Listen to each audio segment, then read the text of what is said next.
So basically. US 70, and this is going out. Yeah. Okay, no problem. Can she hear us? No, I think one. She didn't. She could hear it. I think this is. Did it work? This is by River. This is Riverwood. 70 continuation of old 70. Does this one lights up usually or no? Yeah. It was just. It's not. Yep. And then we normally have captions. So you got the captions. I talked to someone that was at the meeting and she was like, all those people want the pedestrian. Okay, she's like, she gets sound Their now. dog was like In that the- weird yeah. spot. So that's something we're working as part of the runway plan. Say it sounds great.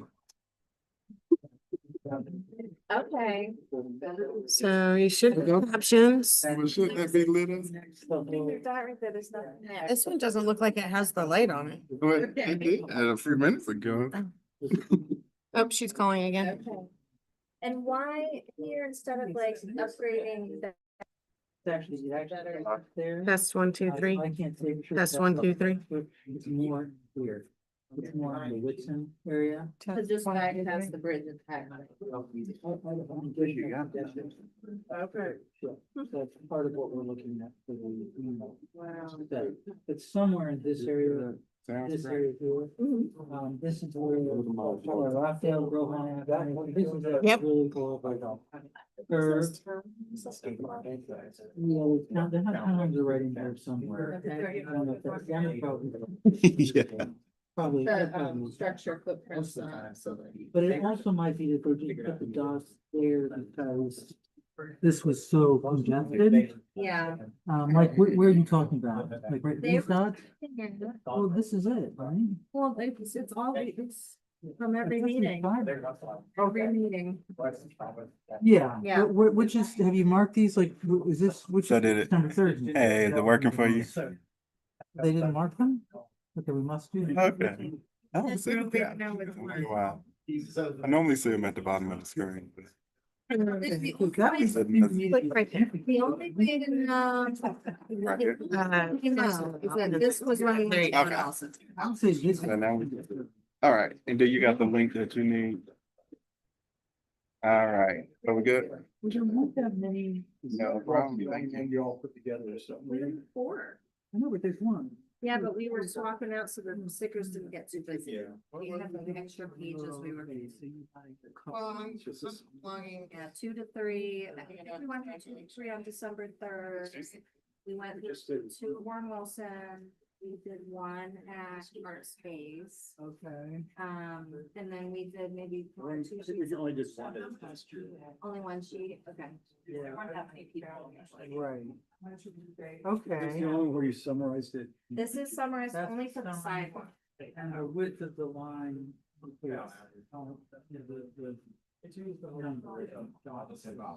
I hope. Along with That takes. I see. Yeah, that's. Yeah. Okay. And we're gonna do it for each thing, for the bus stops, and that we'll do a summary. Yeah. Yeah, everybody, the rest of the kids haven't been. Yep. I do.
And it was like, all little. And it's all retirement stuff, or day stuff. So if somebody had told me.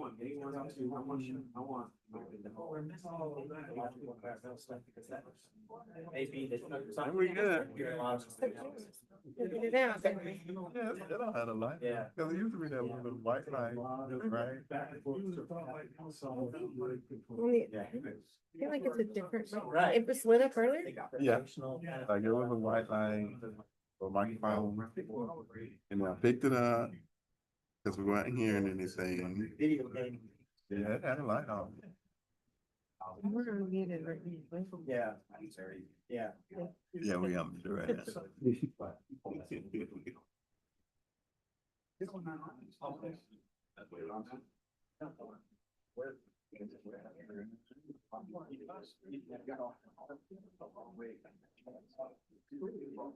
Did it pull up on your end? Couple hours before the meeting and then I got into work. She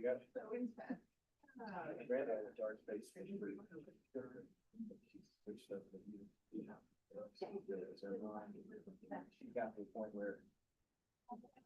Our space was great.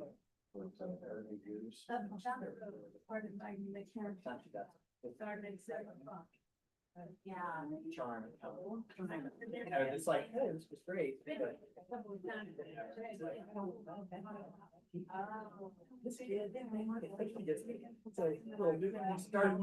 you start to get into preteens on this stuff, and then it's like. Yeah.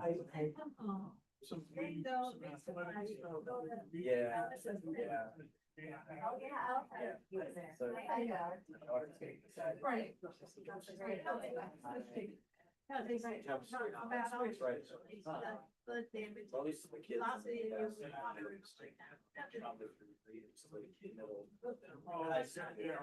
And so she'll be in that small party in her space straight to the time. She'll probably do better if she gets a chance to sort of find her way in there. Their way to their seats, so Pretty you good. get started. I didn't get through. The time has come. See if I can get it off. But you might wanna like prepare yourself, it is. There's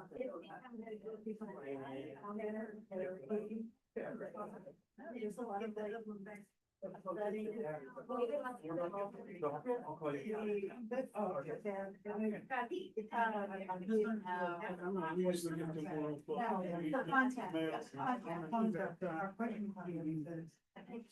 yeah.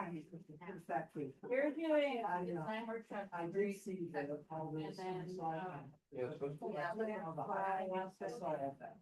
And then, except I feel like I'm always like a little bit of like, oh, how's it wrong now? But I definitely.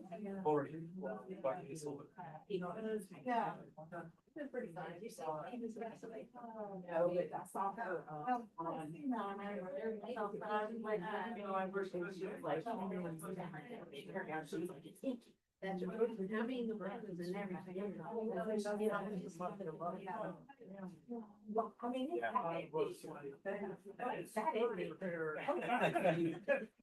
People with time to kill. she wanted. Yes. We're gonna get started. Everybody, we're gonna get started. So Lillian can go home, make her dinner. I got all of them. She's making soup too. I'm sticking around. I'll make soup after the meeting. I'm gonna go to bed after the meeting. Well, it will be, I feel like midnight anyway. Okay, so just to get started, going over meeting etiquette and values. And just to remind everyone, we agreed to these at the very beginning of this process. This is a decision-making through collaboration, active participation. Everyone gets to share their values and respect. And then we are doing an exercise today. So next slide, I just wanted to remind you that is consensus does not mean unanimous agreement. It means everyone can live with it and support the final statement. So next slide. The agenda is we're gonna do an update. We're gonna do a design workshop debrief.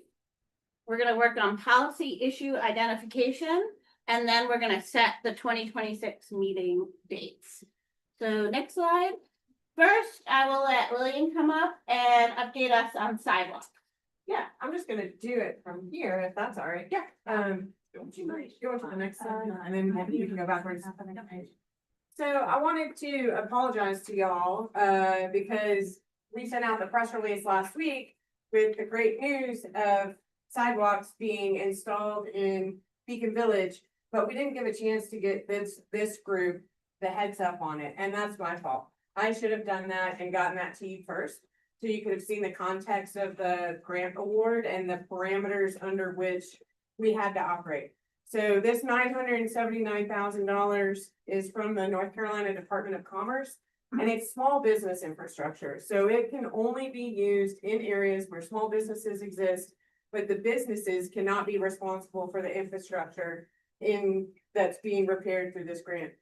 So it's electrical, sewer, power, curbs, sidewalks. Those are the only things within the parameters of this grant that can be funded through this. One of our departments was working on this. The state announced it a few weeks ago, but it didn't really get any traction. So we sent out the update to everyone. So I want to make sure y'all know my commitment to you. You're spending your time, you're sharing your expertise, making sure that you're guiding this work. When we have announcements like this, information like this, that's impactful to the work that you're doing, I'm gonna make sure that you get it first before we do that public dissemination. So again, I apologize. That was a misstep on my part for not catching that and getting it to you, but know better, do better. And so next time, that's what we'll do. You can see here in this really clear map that we actually applied for 5 different projects under this grant. We asked for a lot. We asked for almost $5 million there for sidewalks, not just in Beacon Village, but you can see the red aligns with the red area, the orange aligns with the orange area, et cetera, et cetera. What we ended with was project 5, $979,000 for that 1.2 miles of repair and extensions. And those are in the Beacon Village area. And so that is the only project that includes repair to the existing sidewalks and extensions. We're hopeful that this lays the foundation for future requests. We are demonstrating the need. The county historically doesn't get in the sidewalk business, so this is a new opportunity for us to start asking for and requesting. This is something that we have to work with the DOT on. So the DOT is going to be helping to lay that new sidewalk in the Beacon Village area along Whitson Avenue and some of those roads going in between where those small businesses are. You can see we've got 25 small businesses in that purple project. So that actually that's total, sorry. Sorry. The 4.63 mile? That is what we asked for, Okay. but we only got the purple one, 1.2. Oh, Can you clear, because my understanding is that the original ask included pretty much all of US 7. Yep. From where the VA Veterans Quarter sidewalk ends up to around Whitson Avenue. Yeah. Swannanoa. But that they weren't able to get that because it needed to have some existing site, which this did not. Right, and because of the narrowness of the grant. So City of Asheville got some of the award dollars for like sewer infrastructure in Biltmore Village. So they weren't, none of the projects were big awards like what we asked for the culmination of all of these dollars. Excuse me for my poor eyesight, but are all of those 5 projects within Swannanoa? Yeah. Okay, so they asked for 5 in Swannanoa, and they didn't ask for any anywhere else? Correct. Okay, that wasn't clear. Riceville. It's kind of East Asheville. yeah, Yeah. it's like exit 55, Yeah. right? Yeah, that was gonna be the beginning of the sidewalk. roughly. Yes. Just up front there, that hill, yeah. Right, so Yeah, they built, yeah. thank you, Dana. Oh, yeah. oh my God. True. It's actually in there. Okay. True by Hilton, yep. Okay, I feel really good. Thank you, Dina. And if everyone follow Venus Lane and Merchant Beach Street, yeah, that's got it all right there, so you can take a look at it. So we are going to keep making those requests and we'll keep you apprised of any future developments in that space. I will be going to connect with some of those business owners in the Beacon Village who have businesses that are impacted by this, so I can Blunt Pretzel, Ovenbird, and making sure they're all looped in, Penland Funeral Home, et cetera, making sure that they're aware and we have all of the paperwork that we need to move forward with the project. We're hopeful it'll be adopted, the grant will be accepted by the commissioners in January. Question, do you know if, of course, we all know that US 70 is a priority. Yeah. Do you know if there's any existing, grant possibilities that the county is exploring for US 70, either that they've already done or that they are looking at to be able to Yes. actually submit a grant Yes. for? Yes, Okay, I can't provide any more additional details, but I can say yes, yeah, some effort there to get grants for that. 100%. Stretch. This is one piece of it, but it's not the period at the end of the sentence, right? We're gonna keep on pursuing those opportunities to help us achieve what the community has outlined in these maps where everyone put all the dots, you know. Swannanoa Grassroots Alliance last Monday, we were there till a little after 9, lots of people showed up. Those dots along Highway 70 are super high priority, but we also are seeing dots in Beacon Village, and when I talked to the Short Sleeves Coffee owner about it, he said, you mean I won't have to walk my kids in the middle of the street? So, there are benefits beyond the small businesses that we're looking at there, but 100%, we are gonna keep on pursuing all available opportunities that we can identify. Even if we don't have a clear shot at it, we're still gonna throw our hat in the ring. Which is what this was. If we didn't have a clear shot at it, then if we were sort of. Who applied for the grant was trying to fit that sidewalk project into a grant that wasn't exactly for a sidewalk project. To try to get some funding for sidewalk. It felt like a stretch, but a good start. Yeah. It's where the sidewalk begins. So we got project 5. Project 5, yep. That's fine. Purple Project 5.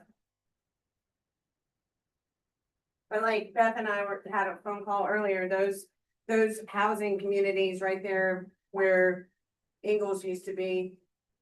Obviously a key priority, so continuing the conversation, we understand we've got a good lay of the land in terms of demonstrating the need. And so we will just keep on demonstrating. Does the county have a sense of prioritization among those 1, 2, 3, 4? Or is it just like opportunistic based on what funding is announced? I think it's both and, right? So now that we have all of the data from the community engagement opportunities for the small area plan, we can speak to how much the overwhelming response was for sidewalks in specific areas, which helps us demonstrate that need for the applicable funding sources that we're looking for. So it's both, right?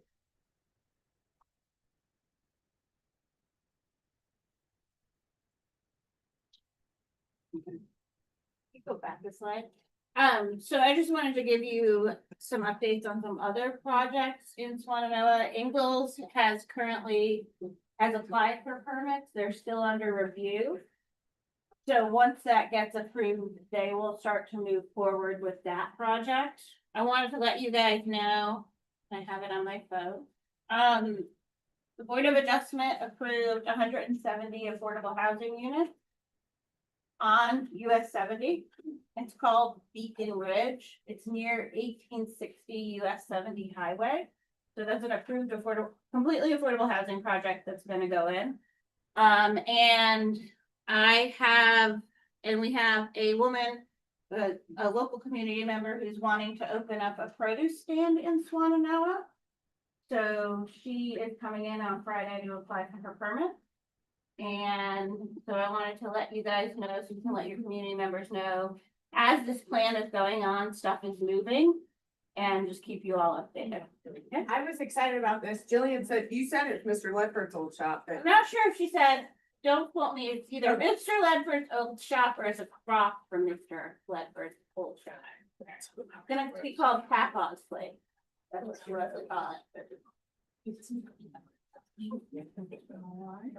And then Shannon is gonna come up and we're gonna do the design workshop debrief and then we'll get into policy issues.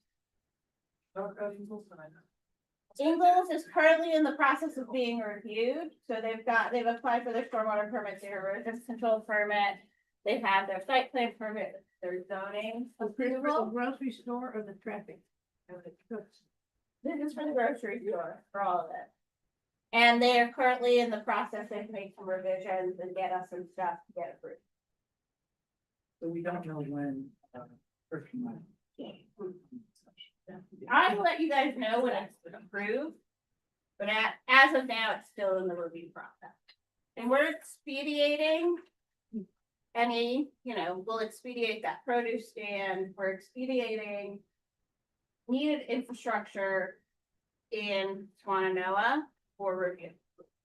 Did you talk about the timeline of the, development on 70 apartment? So right now, they asked it for a vested right. So right now they have a 5-year vested right with those affordable housing projects. It's usually a combination of federal, state, and county money.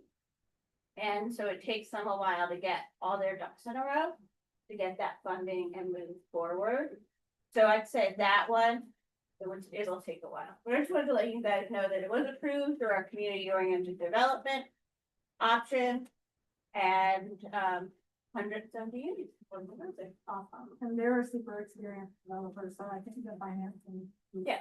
Well, there's, but like 2 to 3 years, maybe they start using 200. We can reach.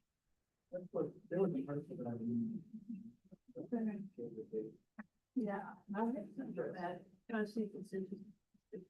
All right. That's in the hands of- So we just wanted to have some time today, not take up too much of the meeting, but have time to hear what you all experienced at the design workshops. Right now, we've got a count, looks like about 289 people for in-person workshops, and then the virtual version is still open until the end of today, and it was around 55 people for the online version when I looked this morning. So hopefully we'll get a couple last minute people taking it before tomorrow morning. But those are the counts that we have. These are some pictures from the December 3rd workshop that a lot of you were at. They also went to Art Space and talked to the 7th and 8th graders. We were at SGA for their meeting. And then we did Warren Wilson College and talked to their faculty and staff, and a bunch of their students came through between classes.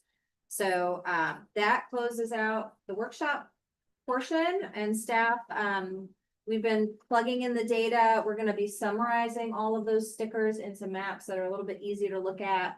So what I have for you tonight, just on your way out, if you get a chance, there's a summary of the sidewalk stickers with a count of how many stickers per road section. And then if you want to see the originals, we got all of the transportation boards here tonight, but we're going to be photographing all of them. We'll get them up online so you can look through the originals if you want in your own time and be able to kind of see how those compare to the summaries that we're going to do. But does anybody want to just share something, the good, the bad, or the ugly from that whole process? Yeah. The one on December 3rd, there was like no, with all these labels, like there was no people of color. There was myself and Commissioner Whiteside. And there were no Latino people in the time that I was there, and I was there until 7 o'clock. And we had interpreters, and I understand that, they may not have felt safe being out, but even at art space, you know, the 7th, 8th graders, there was no kids of color. There was like, and then half of the kids, none of those kids lived in Swannanoa. Lived in Swannanoa. I think that was probably my most disappointing aspect of that is none of the kids even, they were like, I don't live here, so it's matter to me. Cause I was at the transportation. I think out of all of the kids, only 5 actually had any idea what any of that meant, so that was a little. And it was also like you guys put out a video about the steering committee and, I know we probably wasn't here or whatever, but it was still like, there was no representation of the 2 of us on the steering committee. Like, we could have did a video from our living room or if you, it was, these things are so quick. And it's like, how are we reaching the people who, you know, I just, it feels like it's just a process. It didn't feel like it was enough time to really get out in the community and reach, cause I mean, I gave out those cards to almost everybody that I could. And, it was disheartening first to see that video saying we're the steering committee, and I was like, what happened to me and Dina, like? Right, considering. And not saying that, you know, when you say like, this is who we are, and you leave out, and then there's like, well, you know, then people are like, well, there's nobody looked like us there, why would we come?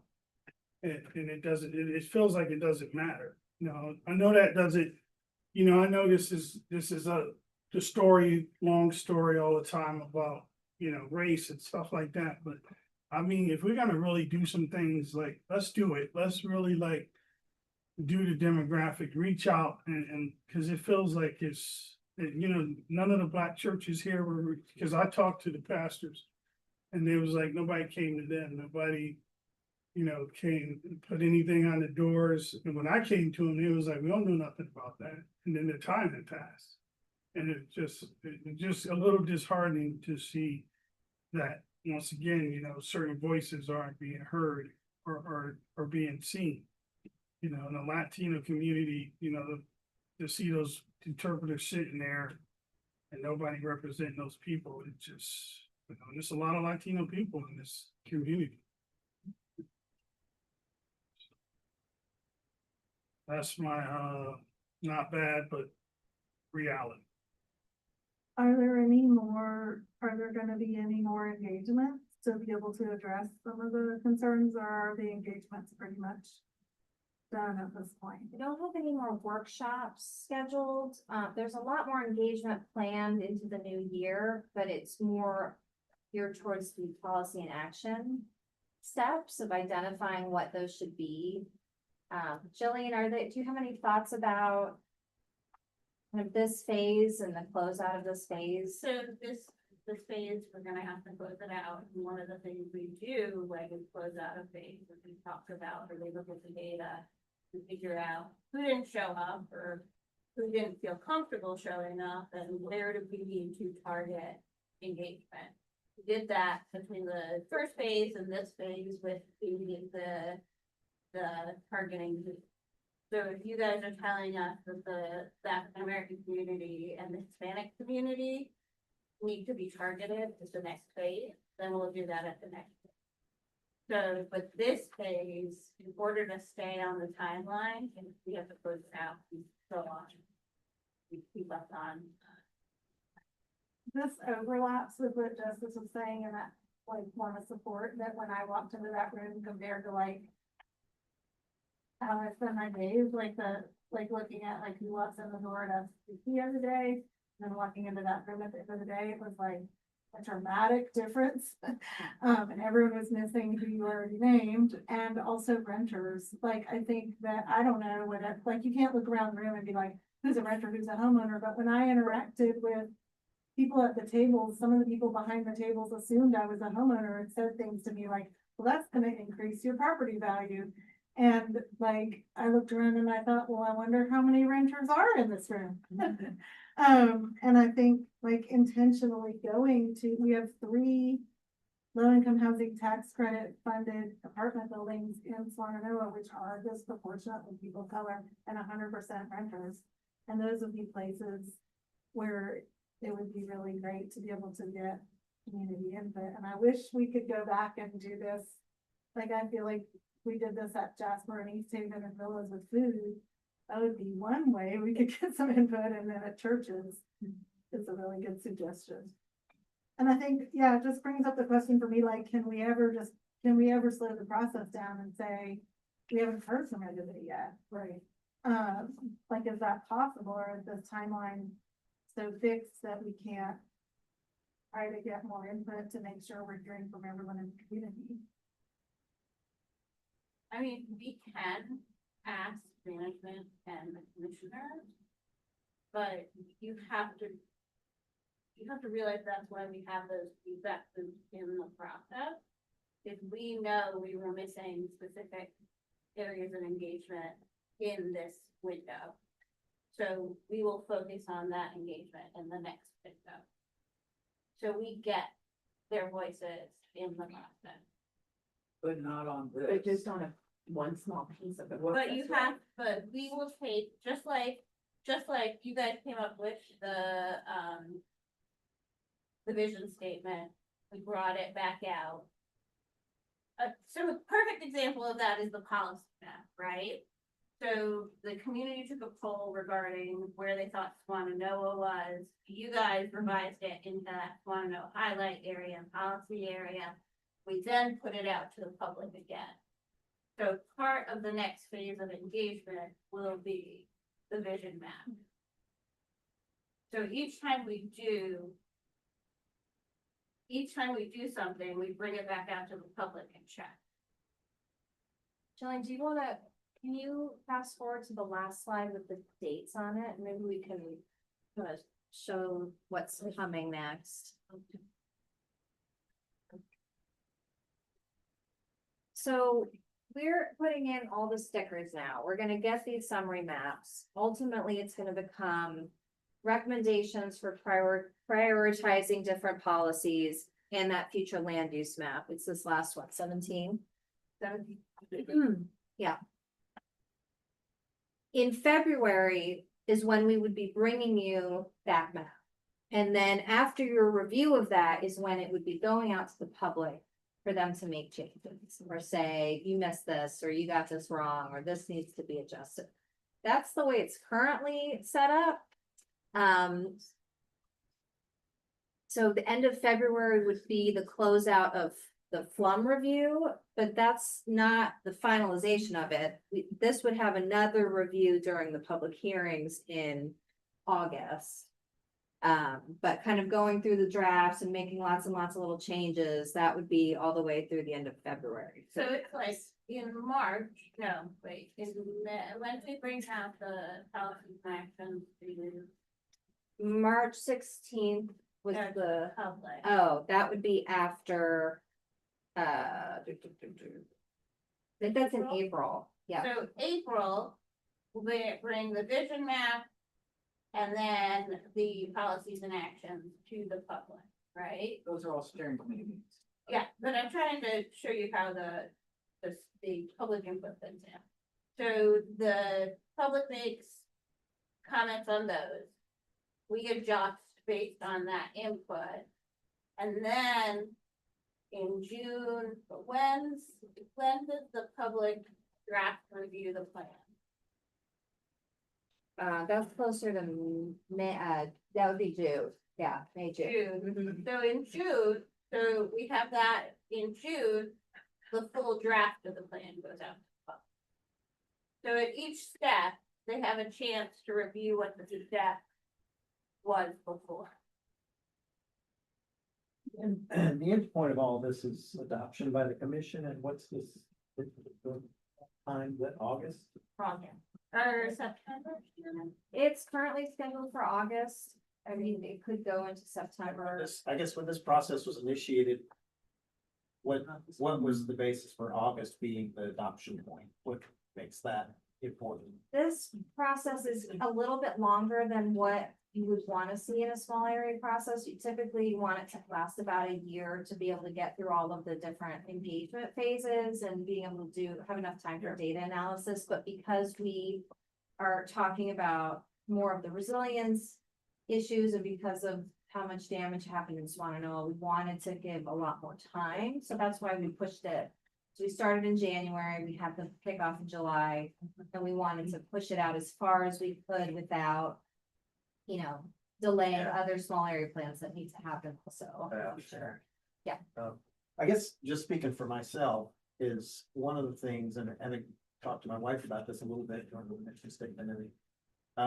One of the impacts of Helene and the recovery that we're all part of has been, a tremendous sense of this community pulling together. And it feels to me like if at the end of this process, we want buy-in from everybody in the community, we can't have identified significant, important portions of our community that have, unintentionally been sort of left out of this process, missed that first step, and then come back to the end, or even somewhere along the way, and then expect them to buy in. Right. When they're like, I wasn't there, I didn't get to put a dot on the map. Right. There's no worse feeling than being in a big group of people. I had this happen one time in my work where a consultant came and he was talking to everybody at the business that I worked at. And my name started with B, and I was at the top of the list, but the CEO also had a name that started with B that was right below me. He started with the CEO and interviewed everybody else in the company. And then he came to give his big presentation. He said, now I've met with all of you. I was like, you never met with me. Because he just overlooked me because I was right above the CEO. Anyway, that's a terrible thing. And I'd hate to, for the sake of a schedule, say we can't create a space here to go and find ways to reach these important people in our community. So without again, that step. it isn't like one and done. Yeah. Every step in the process is a look back to what everybody said in the Yeah. previous process. And they all build on each other. Yeah, but if we're going to step two, we're saying, well, we'll reach these people in the next step, and we'll say, hey, welcome to this step. We're all looking back together at what we did in the first step, and those people weren't in the first step, they're gonna feel like, well, I'm not being treated like a full-fledged member of this community, I got missed. And then, so I would rather see us create a little space to take some steps, and even if it's sort of more like focus groups, be able to go to some of these communities, go to some of these churches, reach some of these folks. I know we're not gonna get all of them. I know there's always gonna be people who feel left out, but I feel like if we've identified a significant way in which we've missed some folks that are important and we need buy-in from down the road, we should make an extra effort to say, oh, wait a second, we missed you. We wanna. I do wanna point out, our first step was a while back when we had the coffee with a planner, Yeah, tacos. And Yeah. we had a really plentiful turnout for all of those events because of that intentionality, and so we collected all of that information. So we are continuing to communicate with folks. So I'm not trying to say that this isn't very valid. I just want to make sure that we remember that we do have communication avenues with those original attendees that we can use to help cultivate and meet the gaps that we're identifying right now. Leonard's one of our community engagement specialists who works specifically with faith leaders, and I feel confident that tomorrow we're gonna have a conversation about this conversation. Yeah. So, We just wanna make sure that we doing housekeeping. And then you said our voices are being, respected and heard. That is the main, we wanna be heard. That's the key of all of this together. I know the room feels different, it feels, take a deep breath and we move forward, but we gotta be realistic. There is a underserved, it is a group of people that get forgetting or forgotten about, and then things keep moving. This feels like a process that's already done in a certain way that it's like, okay, we'll take care of that then. And then, it just seems like if we're gonna do things, and I know there's policies and procedures and the way you do it and planning and development, and you guys work all day long and gotta work extra hours. But if we're gonna do things right for people and all people, let's do the extra. I just feel like I don't need to sit here if we're just going through motions. When I saw that video saying this is the steering committee, I was like, shit, what the hell is the black? It felt like token. It felt like, I'm gonna say it. It felt like where are we at? We the best representation, man and woman, black You know, so it's like, what happened? Like, And natives, like, and we people weren't even on who's there. got families who've been here 4 or 5 generations. You know, and when I spoke to my aunt, she was like, no, nobody came to my church and stuff. And I said, well, I'm coming to let you know. She was like, oh, them people don't, you know, and it's like that. And I told her, I said, don't think like that. You know, I understand that things happen, but don't stay in a mindset that just keeps you from yesterday. Let's do something different today so that things are better tomorrow and the day after that and the day after that. And not just, you know, we got to get past these like labels, race, colors, things that keep us from being fucking human beings. And I'm sorry, but I'm tired of like feeling inadequate, or our people or you know, like Latino people can't come out because it's somebody else telling them how they're supposed to be or live. And we're all human.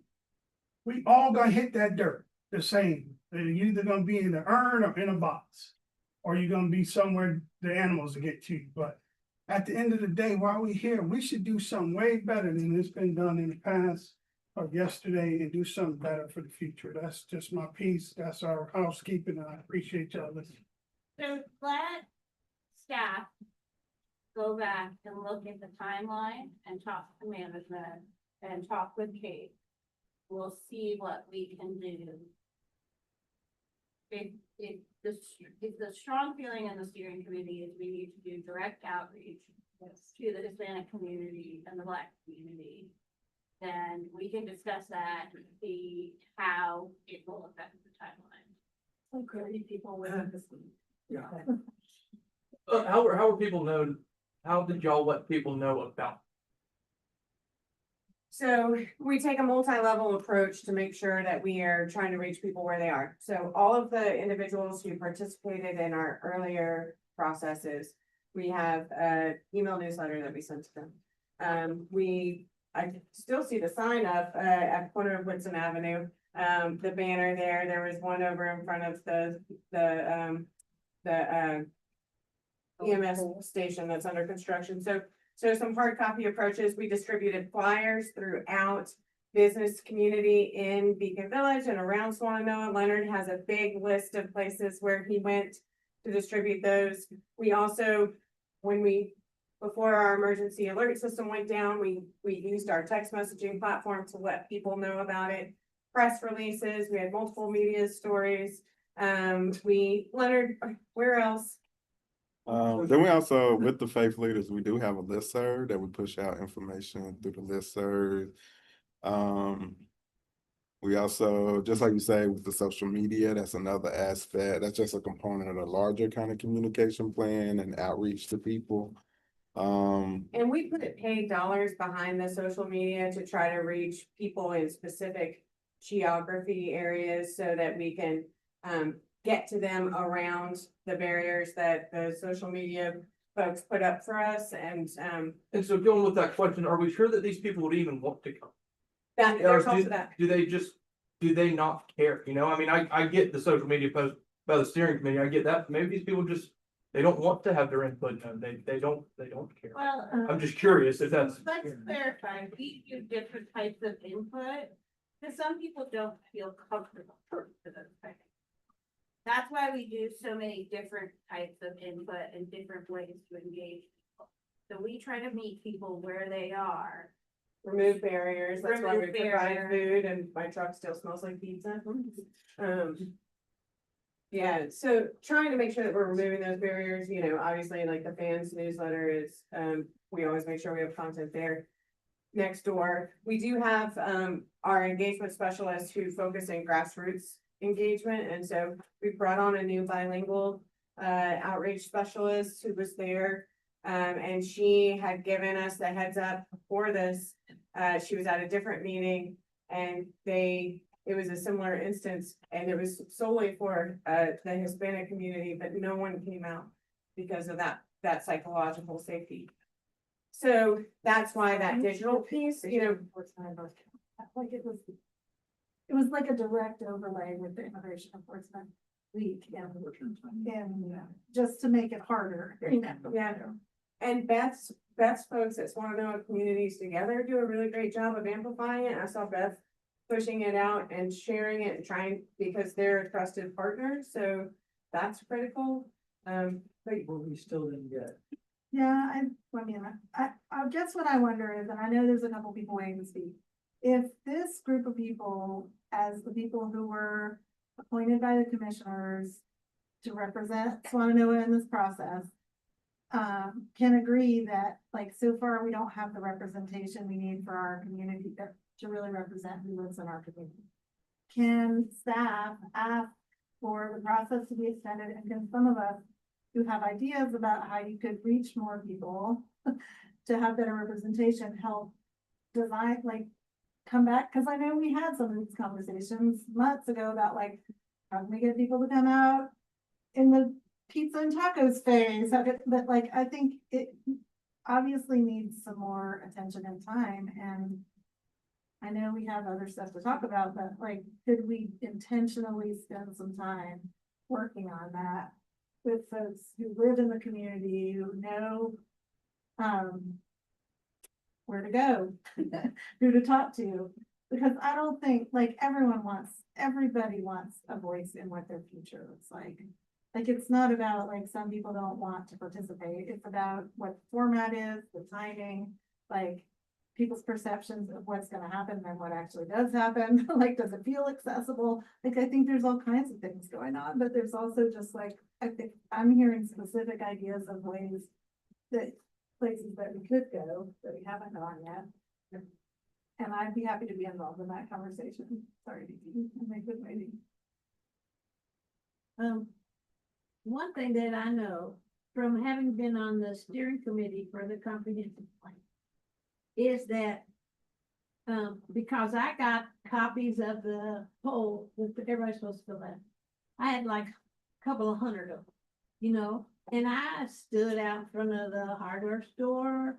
I went up and down the street, whatever, and a lot of people, quite a few people said no, they didn't care.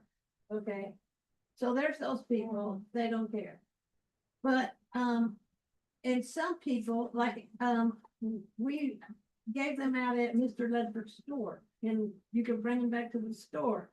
And people would say, well, I said, fill this out. And they would say, well, can we use cuss words? And because they're mad about stuff. Yeah. You know, and they don't, a lot of people just want to complain about what's happened in the past or what there isn't, instead of thinking of it in a positive way. So there's a lot of that goes into it. But, and a lot of people would say, but those passwords they did end up in the middle of the lease. You'd have to. yeah. You're like, yes.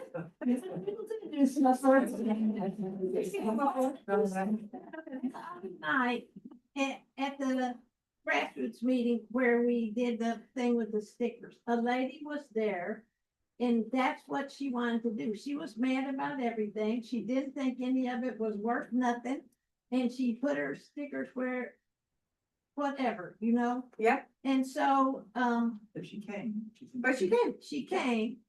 I do know that when grassroots and the church, Want to know resilience in? no, we're Valley Hope. Valley Hope Church.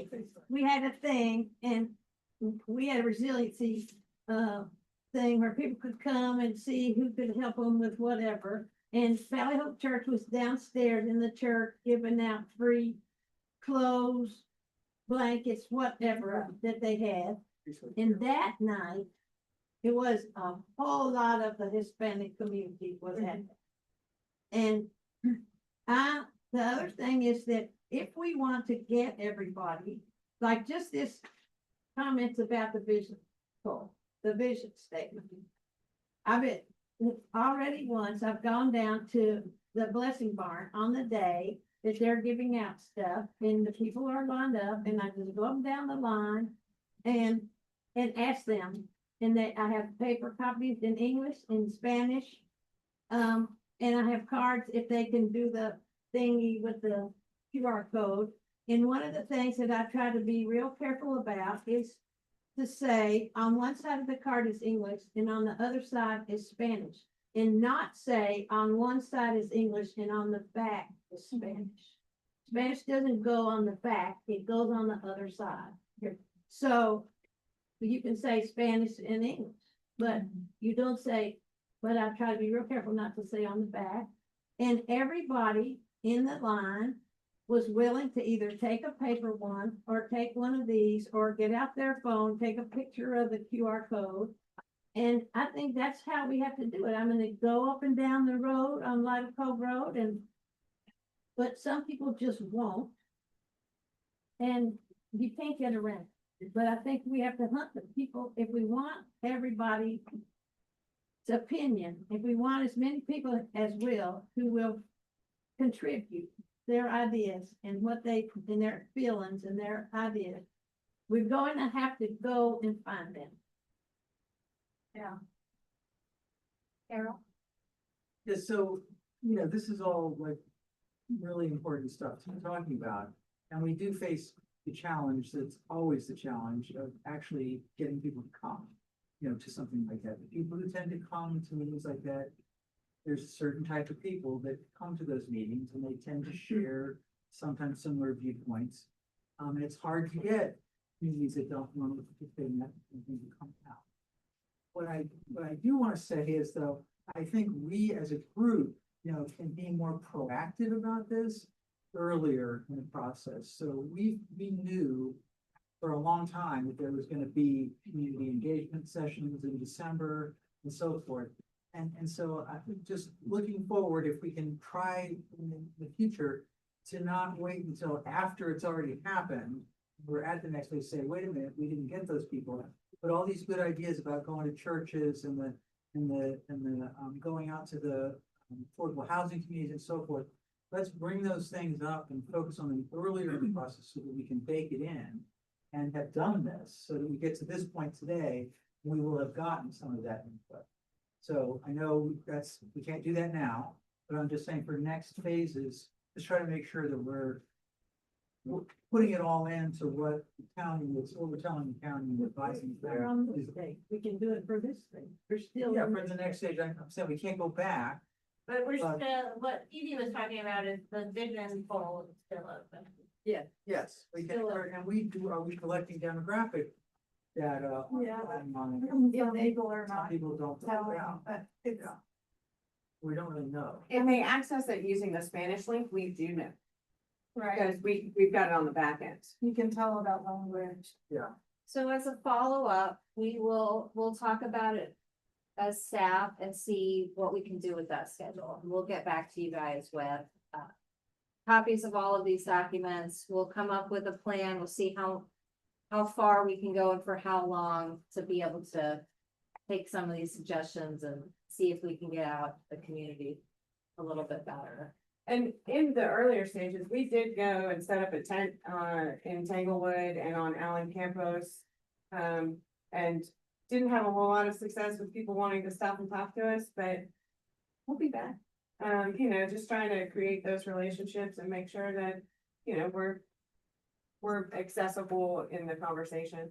I think if you want advice about like going to people's neighborhoods, in that case might not be as good as like getting parent groups together at WD, because like the demographics, I always have these pulled up because I think this is really important to think about when we think about Swannanoa. At WD Williams, 22% of the kids are Hispanic, 5% are Black, 7% are 2 or more races. So that's 36% people of color. The kids at WD Williams.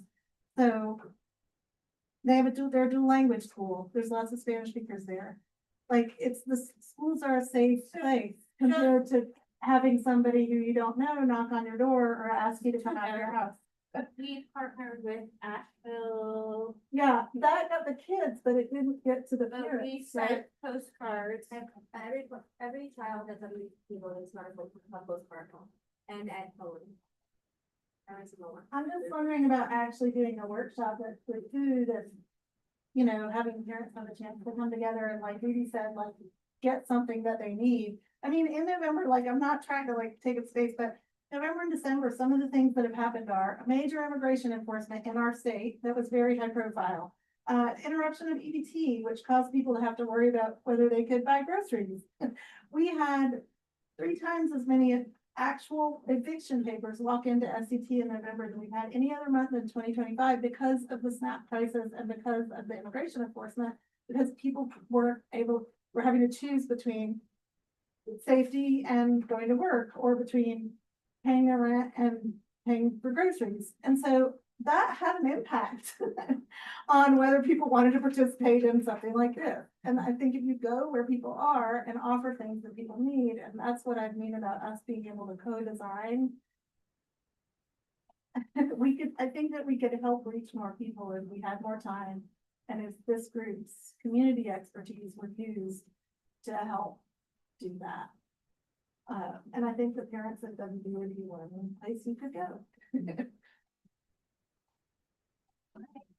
Staff will discuss it, we'll look at the schedule, we'll discuss it. If you all have other suggestions, please just email us, or if you are like, we need to be in this place and talk to these people, just send us an email so that we can include that in part of our discussion. We're gonna move into policy formation. How much time do we have left? Do we have an hour? We have an hour. Perfect, okay. So, moving on, we are going to talk a little bit about policy issues, and hopefully you all get a chance to at least look a little bit at the existing condition study. I know we gave you a half-baked hazard assessment. That study is now being finalized, so we'll have some updates for you soon with the data that was missing. But Another note that Carol said, and RJ has sent us some information. If you find a mistake, if you know of better data, feel free, or please email us so we can make those corrections or update data. yeah, What was half baked? Can you tell us what you mean by half baked? there were some charts that were not filled out that we were still waiting on data. I think there were a couple things highlighted that we were double checking the data, so it wasn't a completed. It was a draft. Yeah. There was still a lot of information in there. A lot of it. Yeah. Should those emails be addressed to Jillian and Shannon, or who? You can send them to Shannon. Yeah, Shannon? send it to me. Shannon? I'll do that. But also SWOT analysis and things that you all are hearing from your networks, your knowledge of the community. We want to start identifying what issues are happening out in the community through that data and your knowledge to begin seeing where we need to be focusing policy and action recommendations. So today, we're not asking you, what are the options? What are the solutions? We're just asking, what are the issues that you're seeing? We want to start creating a spreadsheet of things that need to be addressed. And then the next step after that will be identifying solutions and options to bring out to the community. So what we're gonna do is we're gonna break into groups, which looks like everybody's pretty much 4 or fewer, so that's good. And we have some worksheets for you, and we're going to be typing them in after we go through the group so you can all see each other's work. And we'll be doing 2 policy issue ideas, at least 2 per topic area, with the topic areas being those categories you've seen before from the past. So each group has a assigned policy issues or focus areas. That is yours that are holding. And there's pick also a scribe to choose the person who has the nicest handwriting to scribe. And you're gonna tell for each focus area, and remember that you're looking at it through the lens of sustainability, recovery, resilience, and equity. And if you need us to bring up a certain section from the existing conditions study, I can get that up on the screen. But we will get one staff member to each table to help, if that would be helpful, if you want one of us to scribe, or however you wanna do it. So we're not doing all of them. we're gonna do this together as a group. So you guys, you're gonna start with the one ones that are assigned to your table. You're gonna come up with 2 to start with, or more if you want. We're gonna put them up on the screen, and as a group, a big group, we're gonna reach consensus. We're not sure. It looks like we've got all. There's something that is like. Then they Yeah, we've got 8 of them. Yeah.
Like, I really, the person is.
You're recently getting out of fire service. We're gonna go through these. We're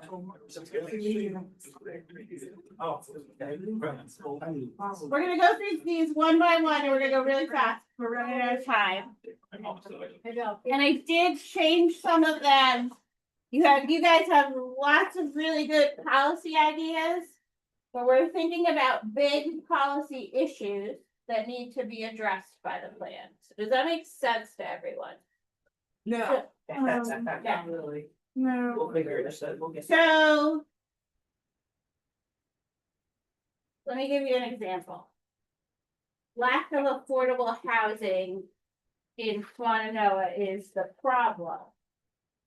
Incentivizing affordable housing would be The policy. the policy.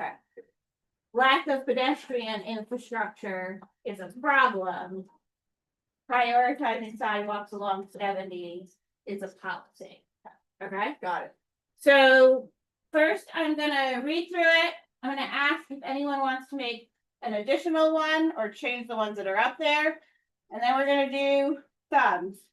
So thumbs up if you can live with it, or we have consensus.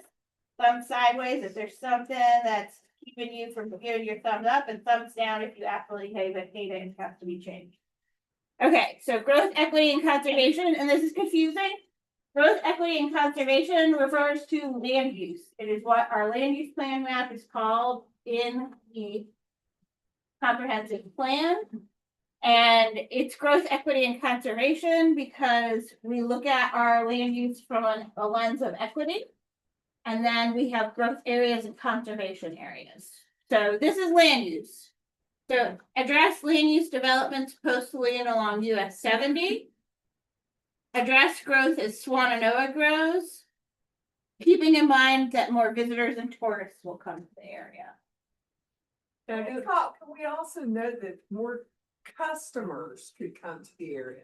can you change that? I mean, visitors and tourists, that raises up concerns about tourism on the whole, but I don't think we need to borrow. I prefer to think about additional customers. You know, there could be other residents in the county that come here. Are we okay with changing tourists to customers? I think if you omit the word tourism, then you omit an important conversation we need to have as a community. So are you okay with leaving tourists in there with customers? Yeah. Okay, Should we add new residents to that as well? Yeah. yes. This-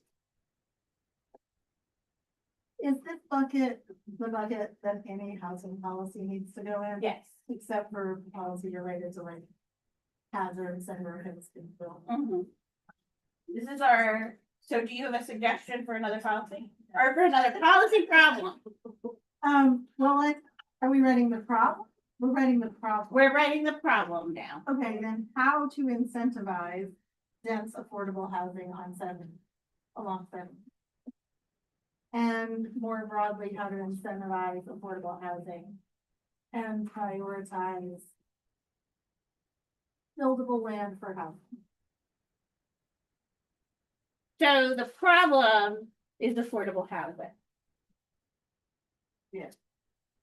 Those are both issues that those are both leading to policies that could build affordable housing.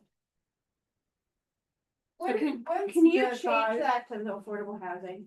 Just wanted to say affordable housing. Yeah, but don't get rid of that because it's a good policy. Julie, address land use development post Helena along US 70? What does that mean? What's the problem? So that was discussed, the Zella's Deli, tattoo shop.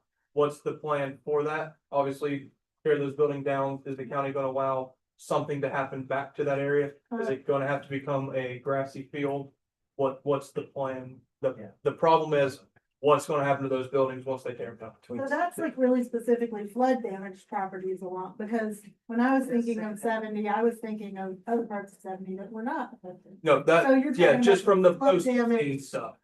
Right, Yeah, yeah. that's helpful. Well, and one of the things that we put on one of our sheets, which may or may not have made it, is that if we could have more transparency or a timeline or an understanding of where things are in the process in terms of demolition. I mean, instead of operating by rumor mill and what we hear on the street about what's happening, if there was greater understanding about the big picture of redevelopment along Highway 70 and where we are in the process and who's on first. So we'll leave that there, but so address land use development post Helene along US 70, specifically the properties that were damaged. What are we gonna do with those properties? Address growth of Swannanoa grows, residents, visitors, customers, and tourists. And then affordable housing. And we have a couple other things in here that maybe don't fit into here, or maybe need to be moved, or maybe policies, examples of how we could address that problem. Well, I don't know if this goes in the same line with number 3, but if such a significant portion of our housing is mobile homes.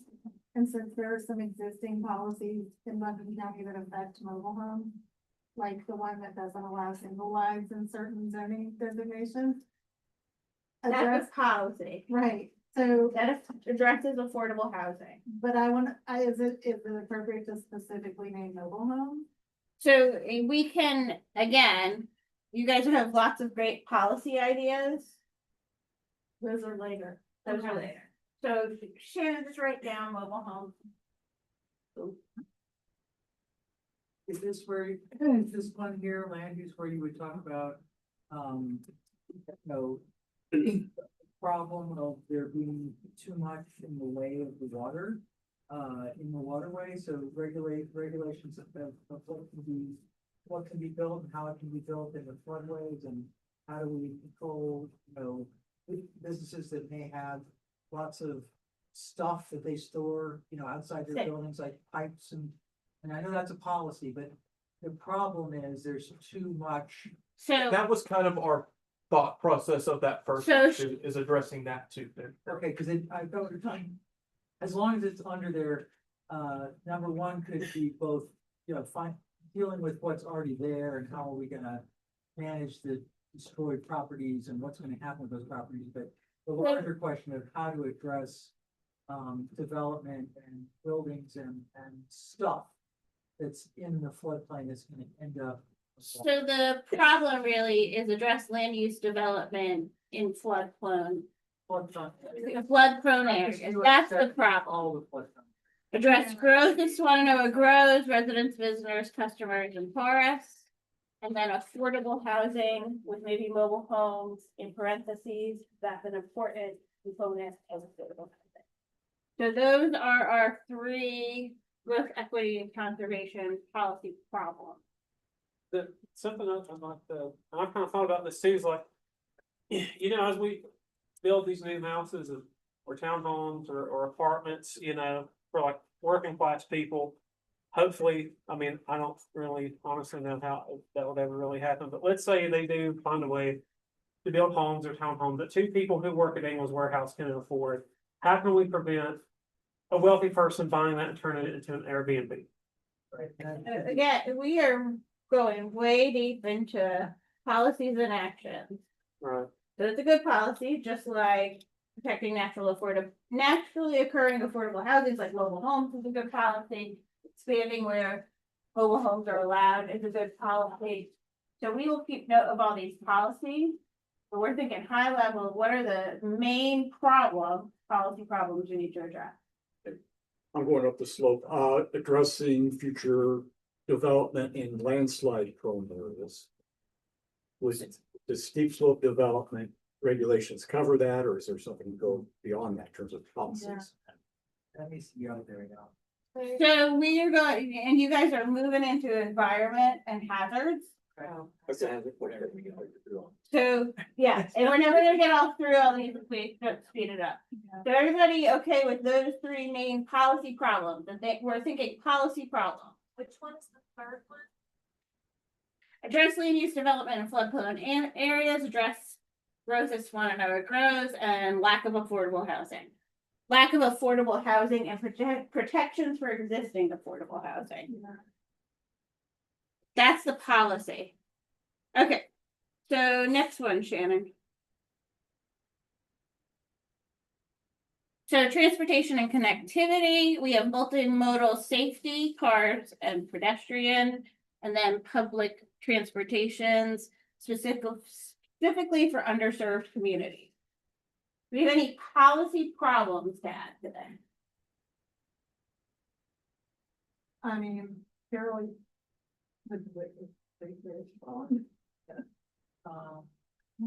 Transportation and connectivity. Oh, and. We talked about some of Yeah, we should talk about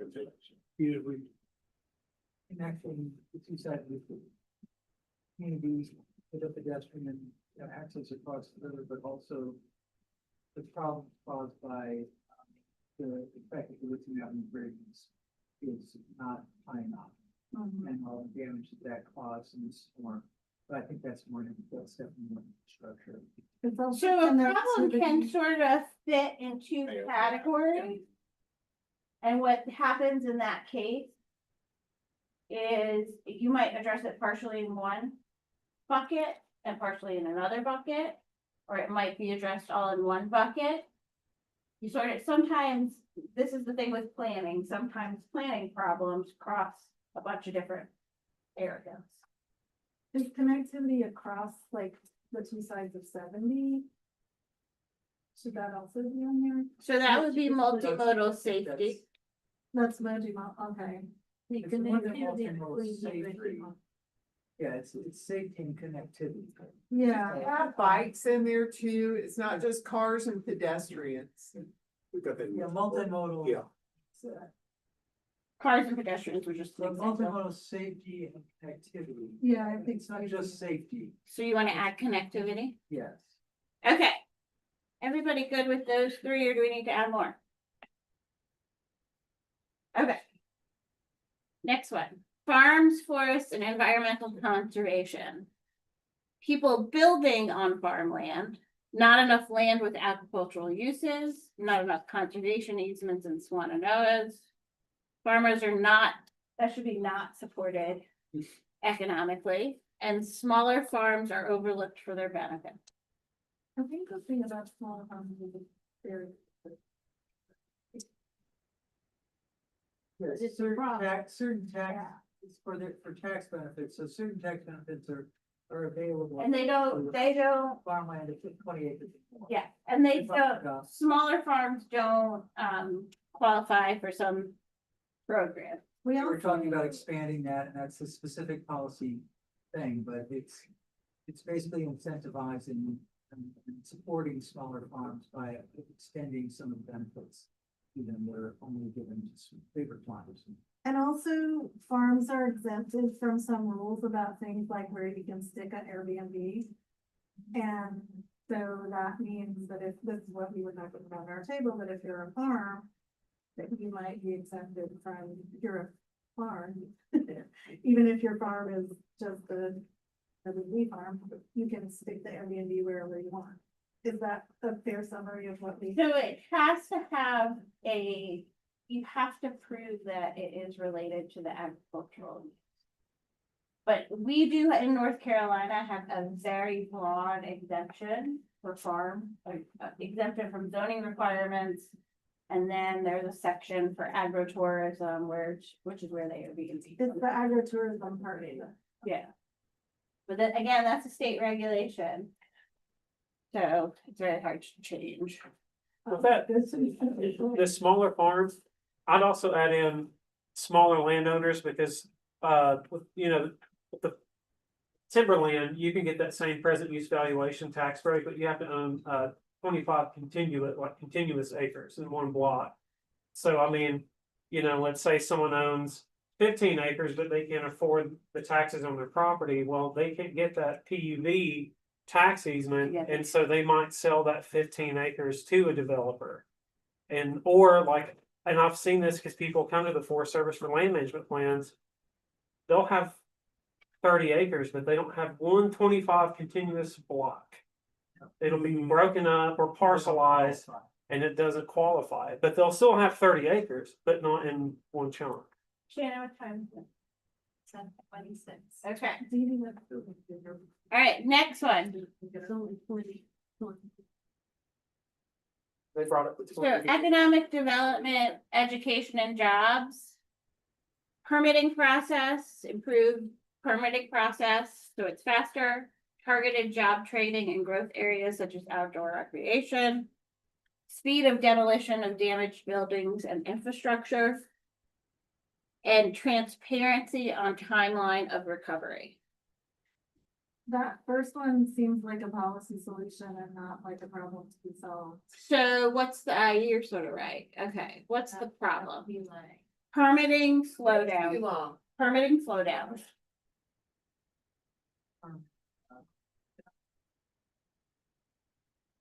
Add, as far as education goes, the need to bring the public schools that serve Swannanoa on par with the other county public schools in terms of facilities, staffing, and core Sure. programs. Remember that this is in essence a physical plan, so. You can, the issue with that is. Public school facilities maybe. But we cannot, we could add something, we did this with the comp plan. You know, because we talked a lot about it with the comp plan, you probably remembers. We can add a sort of bucket list or what do we call it, comp plan and other issues. That don't necessarily fit into the plan, but that need to be addressed. What about insufficient childcare? mhm. Would they insufficient That's a daycare? really good one. So add another one that's prioritize public education building. And policy. Yeah, that is policy. Number 2 also seems like a solution and not a problem. So lack of job training, yeah. The lack of skilled workers. So if you need, I mean, if there's gonna be a lot of construction in the area, that seems to be an opportunity. If there's gonna be home building or the skilled trades or any of those types of things. Okay, we are okay with the list as it is now. Yes. Okay. Yes. Obviously, we will have to work on these a lot more. Yes. I don't feel like,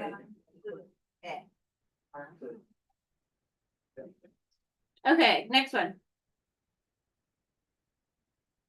So health and recreation, need for trails, greenways, parks, hopefully accelerated. And then need for medical facilities, family practice, ortho, urgent care. Is there a dentist in the area? There's one. Yeah, there's one going in the O team and then one going in the black wheel. You actually have like Is that- more dentists than we had some of these other. So are we good with this? Do we wanna add any? Mental health is mental health. Mental that's health, Yeah, I mean, mental health and, That's a good one. Yeah. mental health services would go up with medical facilities. yeah, Do medical and mental health facilities? It's not really facilities, it's Services. services. Yeah. Facilities. Yeah, it's services. So remember, It's a plan. it's a physical plan. Yeah. So we can put policies in there to prioritize or incentivize building those. But that's different than the services. well, what I would say then is primary care, including, because I think. Personally, I'm not interested in incentivizing like a corridor of medical practices that are specialists. It's about primary care for people who live. Okay. I would put, But that's I what, would put, sidewalks, safe pedestrian, Yeah. that's a health. It would be. Because safe pedestrian access. Also, we have to have like food-based businesses that make food available to people who live here as that's a social determinant of health. You have food to eat. Okay, we good? Everybody good? Any other ones? I mean, housing is actually also a social determinant of health. Like not having a home affects your health. So Oh, lack of. think about where it fits. Best. It fits here to me because if you are unhoused in Swannanoa, which there are many people now who are unhoused in Swannanoa who were not 2 years ago. You need access to a place to shower, you need access to a place to get warm, you need access to somebody to help you get into a place to live. So Like that's so do you wanna part of put housing that is unhoused? unhoused or displaced, like I think, Displaced yeah. services. Or, yeah, and there's, I mean, a pretty significant population between in the area that we're looking at. That Okay. would need those things. That was the lack of it. Yeah. Okay, next one. Are we good with that one? 7:32.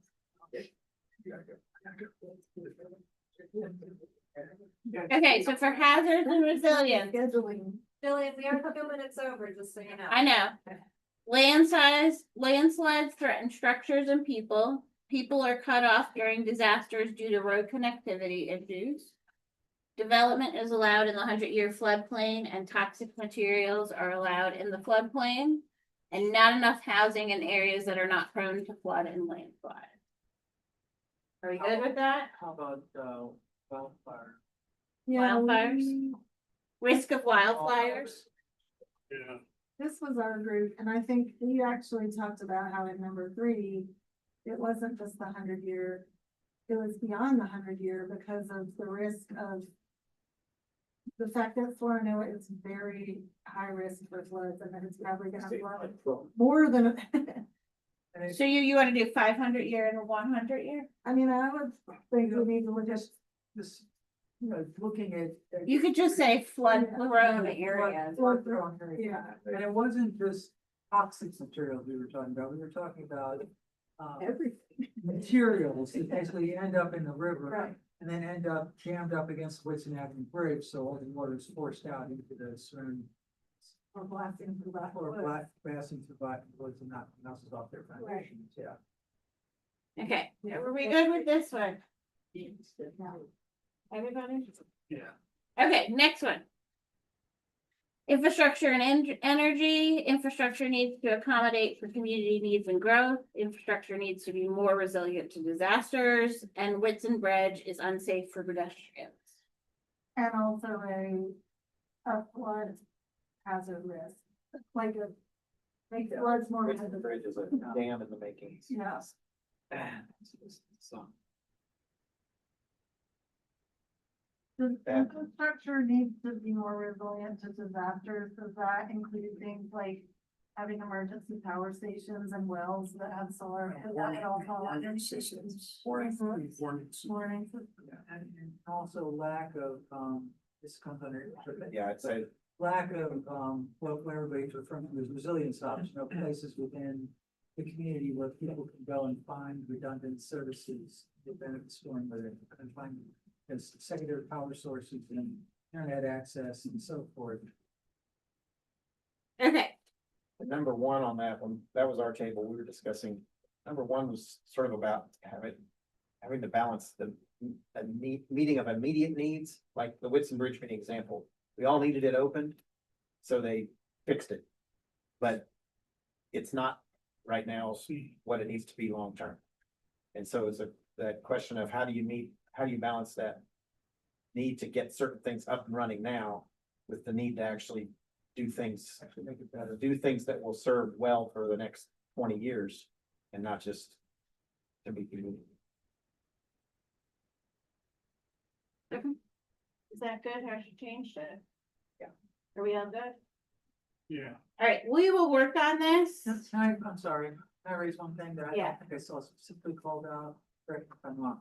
It relates to housing, but it's the problem is the potential for displacement, gentrification, and so forth caused by development in Swannanoa. So, And how do we protect our existing homeowners from that by, maybe protecting them against their taxes rising because of So- values rising. Future, how about future displacement and gentrification due to increased development pressure in Swannanoa? Interest in Swannanoa, whatever the words are. How do we guard against that? I'm sorry, I missed the second part, displacement and gentrification. Due to increased Development in Swannanoa, whatever. increased development pressure in Swannanoa. Okay, you good? All right. The first meeting, we've been late. Everyone have a Merry Christmas, Happy Holidays. There's not meeting scheduled for 2025.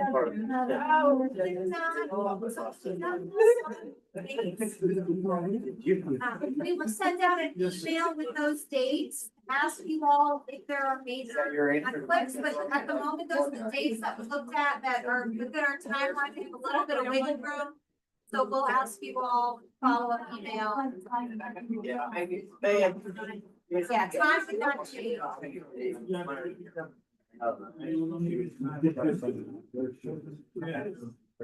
But I think meetings come. Yeah. Yeah, I just.